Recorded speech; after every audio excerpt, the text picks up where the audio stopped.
Il y a une urgence à changer. Pas besoin d'aller à l'autre bout du monde pour nous engager. Et donc de sortir à nouveau de sa zone de confort.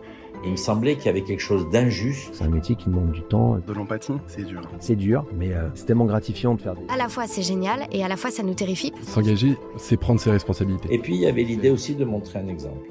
Et lâche rien, fonce et avance, quoi. Bonjour et bienvenue dans Les Engagés, le podcast du Figaro qui donne la parole à ceux qui nous aident à voir plus loin. Et notre invité d'aujourd'hui nous aide à voir plus haut. Blaise Agresti est montagnard et sauveteur de haute montagne. Il nous parle aujourd'hui depuis Chamonix. Bonjour Blaise. Bonjour. Blaise, vous êtes diplômé de Saint-Cyr, de l'école de guerre. Vous avez dirigé pendant plus de 20 ans diverses unités opérationnelles, notamment le prestigieux peloton de gendarmerie de haute montagne, le PGHM de Chamonix. Et puis, vous avez changé de voie. Vous avez créé en 2017 Mountain Path, un cabinet de formation en altitude. Vous nous raconterez cela. Vous avez écrit 3 ouvrages et vous êtes sur le point d'en publier un 4e sur l'alpinisme au féminin. Vos conseils de management et de vie s'appuient bien sûr sur votre expérience, mais aussi sur 2 siècles d'alpinisme et de secours en montagne, du drame d'Henri et Vincent Don à celui de René de Maison et Serge Gousseau et plein d'autres. Alors j'ai une première question. Qu'est-ce qui vous a conduit à devenir militaire et à exercer le secours en montagne ? Alors, moi j'ai eu un parcours j'ai eu la chance de grandir dans un monde de la haute montagne avec des parents qui étaient passionnés d'aventure, d'exploration. Donc j'ai pu grimper très petit, j'ai pu faire l'escalade, grimper le Mont Blanc, j'étais relativement jeune. Et le scoutisme, en parallèle de cette expérience de la nature et de la montagne que j'ai eue au sein de la famille, a été aussi un déclencheur de la question de l'engagement, sur le fait de dire je peux être utile à quelque chose qui est au-delà de ma passion de l'alpinisme ou de l'escalade, qui est quelque chose qui est assez centré sur soi. Donc le scoutisme a été le déclencheur, je pense, assez fort de la vocation militaire Saint-Cyr, et puis ensuite le secours en montagne. Et évidemment, quand je suis rentré à Saint-Cyr, je n'avais qu'une obsession, c'était d'aller en montagne quand même, évidemment. Et donc vous avez commencé très jeune le sauvetage en montagne après votre sortie de Saint-Cyr et de l'école de guerre ? J'ai eu la chance d'être nommé très très jeune en fait à la tête du PGHM. J'avais 27 ans, tout jeune, le plus jeune de l'unité à l'époque. D'ailleurs, j'étais le patron, on va dire, et le plus jeune dans l'unité. Très très particulier d'ailleurs en termes d'expérience du leadership, évidemment. Finalement, 2 ans d'apprentissage au sein de l'institution, et puis tout de suite les opérations de sauvetage. Une première année, donc je suis arrivé en 98 au PGHM, et avec une année qui a été assez compliquée dans la vallée de Chamonix parce qu'il y a eu des gros événements, notamment une avalanche. Alors racontez-nous justement cette première, vous en parlez dans l'ouvrage sur cette avalanche. Ça a été votre première expérience au PGHM ? Quasiment, alors pas complètement, parce que je suis arrivé à l'été et l'avalanche a eu lieu 7-8 mois après, donc il y avait quand même eu déjà des sauvetages un petit peu dans tous les terrains en fait, que ce soit des recherches de personnes disparues, que ce soit des avalanches, que ce soit des secours un peu plus techniques en cascade de glace, etc. Donc il y avait eu tout ça avant. Il y a eu notamment à la fin du mois de janvier 99 un secours compliqué qui a duré longtemps, qui a duré 5 jours, qui a fait l'objet d'une médiatisation nationale. Donc on a vu TF1, France 2, etc. à l'époque qui nous avaient suivis. Donc première pression un peu opérationnelle et médiatique. Et quelques jours après, effectivement, cette avalanche qui a balayé un village dans le haut de la vallée de Chamonix, donc le hameau de Montroc. Avalanche qui a détruit 20 chalets, qui a emporté 12 personnes qui sont décédées dans cette affaire. Tout de suite, une responsabilité particulière qui est de coordonner les opérations sur une catastrophe. Donc ça a été une sacrée expérience effectivement qui a été marquante pour tout le restant de ma vie professionnelle. Quelles sont, selon vous, les principales qualités d'un sauveteur en montagne, en dehors de l'aspect physique et évidemment une très grande dextérité en alpinisme et en montagne, mais au-delà de ça? Alors, c'est une super question parce qu'effectivement, c'est une question qu'on doit se poser tout le temps en fait. Quelles sont les qualités fondamentales? C'est une question qu'on a en permanence. Je pense qu'il y a déjà une première posture générale qui est celle de l'humilité. On peut pas aborder la haute montagne sans avoir une grande prudence, une grande vigilance et une très grande humilité. Donc je pense que ça, c'est vraiment les qualités socles qui sont un peu en profondeur dans la sélection des humains qui participent à ça, que ce soit des femmes ou des hommes, parce qu'il y a des femmes qui font aujourd'hui du sauvetage en montagne. La deuxième qualité, pour moi, c'est une forme de lucidité sur les risques, c'est-à-dire avoir une grande compréhension de ce que c'est qu'un risque.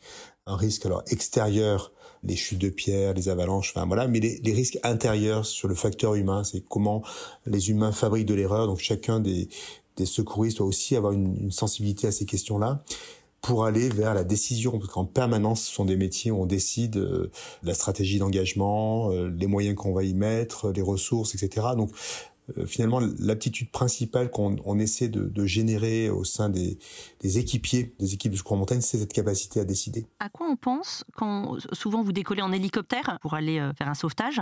À quoi on pense quand on décolle pour partir en mission et pour partir sauver quelqu'un qui est disparu ou dont on sait où il est et pour le sauver? Alors, il faut voir que ce déplacement en hélicoptère entre la base où l'alerte a été reçue, en fait, hein, on a des informations qui sont arrivées avec des éléments sur l'accident, qu'est-ce qui s'est passé, où ça s'est passé, etc.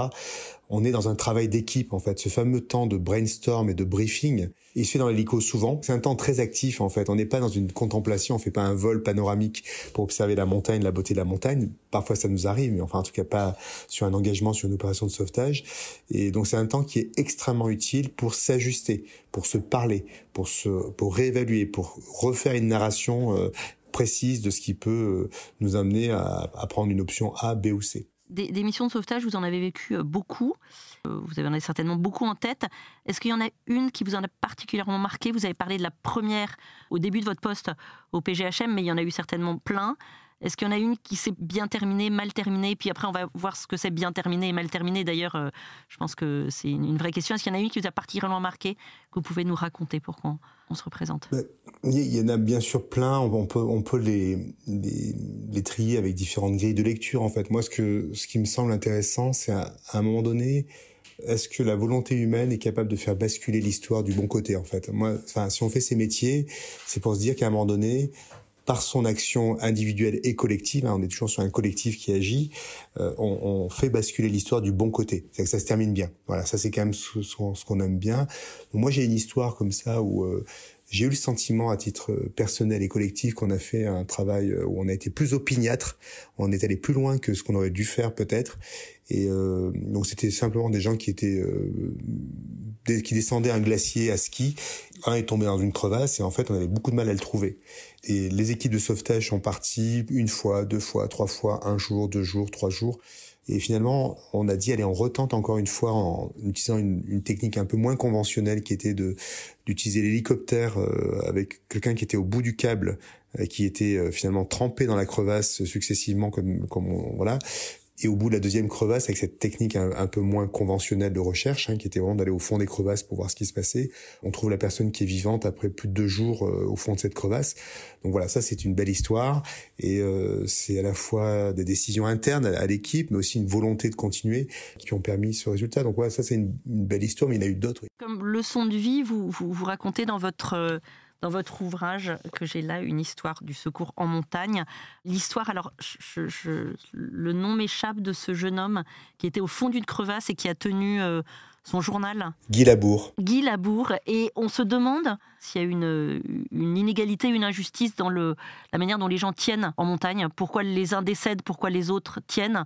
Est-ce que vous avez analysé comment on tient? Est-ce qu'il y a une forme d'espoir qui existe là-haut? Là-haut, je parle de la montagne. Je pense qu'il y a 2 dimensions en fait à la survie. Alors, j'y vais avec beaucoup de prudence, hein, parce que je pense que c'est un sujet qui est compliqué. Il y a bien sûr une dimension mentale, morale, philosophique qui est hyper puissante. En fait, l'instinct de survie, on n'a pas le même. Il y a des gens qui vont en une nuit, ils vont mourir. Et puis d'autres qui vont tenir 5 jours dans les mêmes circonstances. Donc il y a une forme d'inégalité qui est hallucinante. Donc il y a eu cette histoire de cette jeune femme, Gaëlle Cavalier, il y a pas très longtemps, qui a tenu 100 heures dans une crevasse quasiment au sommet de l'Aiguille Verte à 4000 mètres d'altitude. Et Gaëlle, en fait, c'est la foi. Elle était très très croyante. Donc clairement, elle a eu un dialogue avec Dieu. Elle a eu une relation extrêmement intime qui l'a fait tenir. Donc ça, c'était quelque chose qui est très dans le champ de l'espérance et de la religion et de la foi. Donc ça, c'était un élément. Mais il y a quand même aussi cette dimension physiologique qu'il faut pas oublier. Il y a des gens qui sortent indemnes d'histoire, alors que d'autres vont être amputés, vont avoir des gelures terribles. Je pense qu'en montagne, on le voit très fort, cette dimension-là. Souvenez-vous aussi de l'histoire de cette alpiniste française en Himalaya, Elisabeth Revol, qui était avec un compagnon polonais qui était très fort, hein, qui avait fait plein de 8000, hein, des ascensions très difficiles en Himalaya. Et voilà, elle résiste à plus de 8000 mètres d'altitude à des conditions dantesques.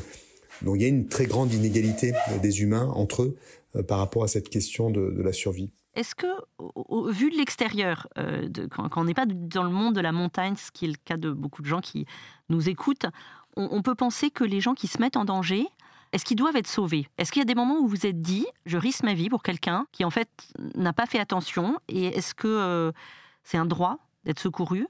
Est-ce que secourir, c'est un devoir? C'est des questions, j'imagine, qui paraissent peut-être évidentes pour vous, mais qui se posent en disant, voilà, tu vas trop loin, tu prends des risques, et quelqu'un derrière va risquer sa vie pour venir te sauver. Alors ça, c'est une question qu'on a effectivement très souvent, parce que le coût humain de ces sauvetages en haute montagne, il est très élevé. C'est-à-dire qu'il y a une exposition au risque des sauveteurs qui est élevée. Presque chaque année, il y a des morts, quelle que soit l'origine de l'organisation qui est concernée par ça. Donc oui, il y a une dangerosité.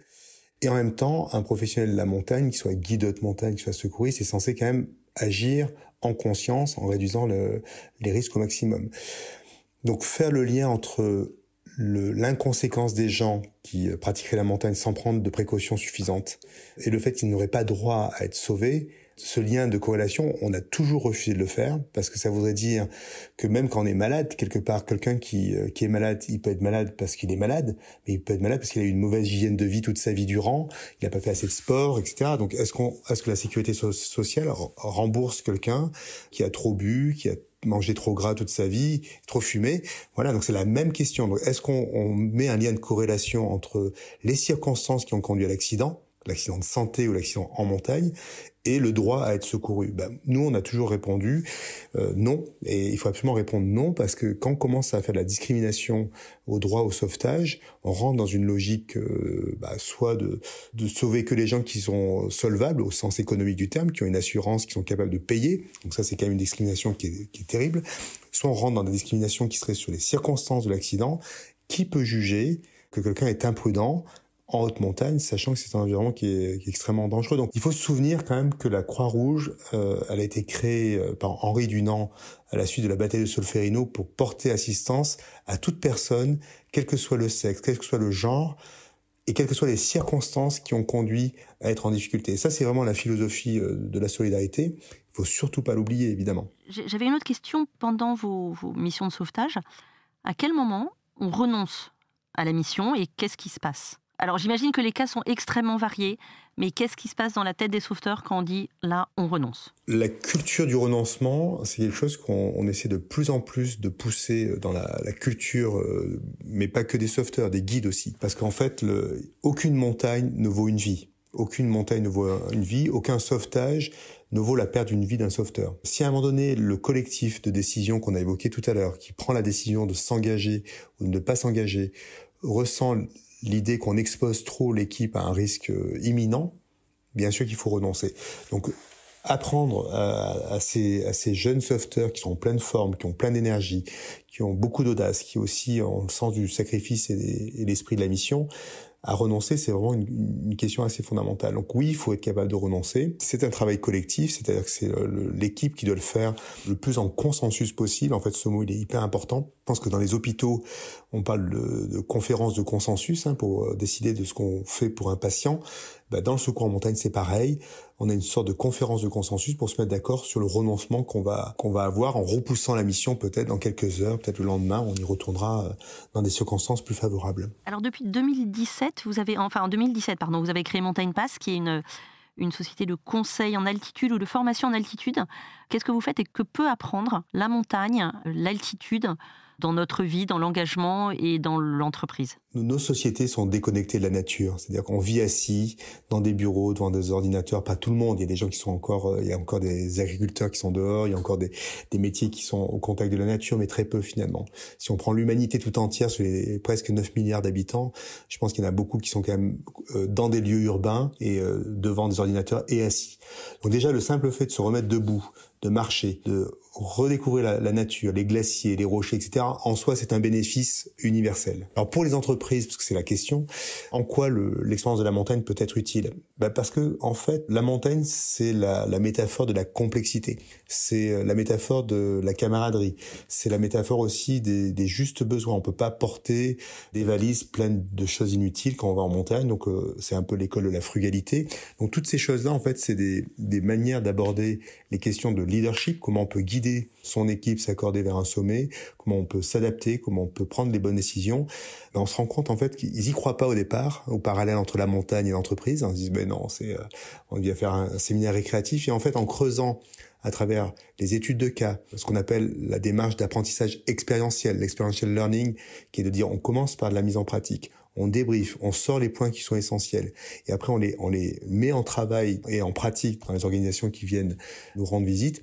Et ben en fait, on peut transformer la culture des organisations, on peut faire émerger un leadership beaucoup plus attentif aux autres, beaucoup plus conscient et engagé, parce que c'est un terme qui vous est cher aussi, engagé dans les choses qui ont de l'importance, c'est-à-dire la dimension durable de notre avenir collectif, le bien commun, la qualité du lien, la fraternité, la camaraderie, sont des valeurs qui sont émergentes en quelques minutes, quelques heures passées en montagne. Tout ça, ça ressort de manière extrêmement forte. On arrive à la fin de notre entretien et je vais vous poser la question rituelle de notre podcast Les Engagés, qui est: si vous étiez à ma place, quel engagé inviteriez-vous, Blaise ? Moi, il y a une personne que j'aime bien. Alors, je suis resté dans le champ de la montagne et du secours. J'aurais pu totalement aller ailleurs, vers la mer ou d'autres environnements. J'avais quand même envie de proposer quelqu'un qui était en contact avec la nature.